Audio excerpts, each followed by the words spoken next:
Hi மக்கா. என்ன மக்களுக்கு மக்கான்னு சொல்றேன்னு பாக்குறீங்களா? ஒரு தாத்தா ஒருத்தர் வர்றாரு ஃபேஸ்புக்ல, நல்லா சாப்பிடுங்க மக்கா, நல்லா என்ஜாய் பண்ணுங்க மக்கா அப்படின்னு சொல்றாரு. இதை பாருங்களேன், இதை நீங்க பார்த்துருக்கீங்களா மக்கா? இந்த இலைக்கு பின்னாடி மக்கா இப்படி இருக்கு மக்கா.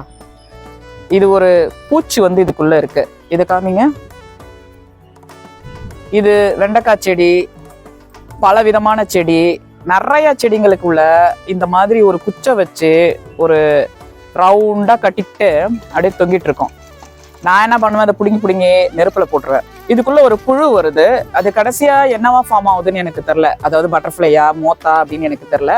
ஆனா இது டேஞ்சரஸ். இந்த கூடுக்குள்ள இருந்து வெளியே வந்து இலையெல்லாம் சாப்பிட்டுட்டு அதுக்கப்புறம் என்ன பண்ணுது, அதுக்குள்ளேயே போயிடுது. என்னோட தோட்டத்துல நான் நிறைய அழிச்சிருக்கேன். 70க்கும் மேல அழிச்சிருக்கேன். முக்கியமா இந்த செடியில இலையில பின்னாடி அப்படியே தொங்கும். இப்போ வந்து நம்ம வெண்டைக்காய் அறுவடை பண்ண போறோமாக்கா. காமிங்க, சூப்பரான சிவப்பு வெண்டைக்காய். எவ்வளவு வெண்டைக்காய் பார்த்தீங்களா? ஏற்கனவே நான் கத்திரிக்காய் இருக்கு பார்த்தீங்களா, கத்திரிக்காய், அது கூட வெண்டைக்காவை போட்டு பொரியல் பண்றதுக்கு அறுவடை பண்ணேன். அந்த பொரியல் எப்படி இருந்ததுன்னு நான் உங்களுக்கு சொல்லணும் இல்லையா? சூப்பரா இருந்துச்சு. அதாவது முட்டை குழம்பு. அந்த முட்டை குழம்புக்கு வந்து அந்த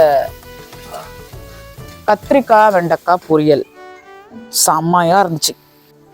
அங்க ஒரு செடி இருக்கு பாருங்க.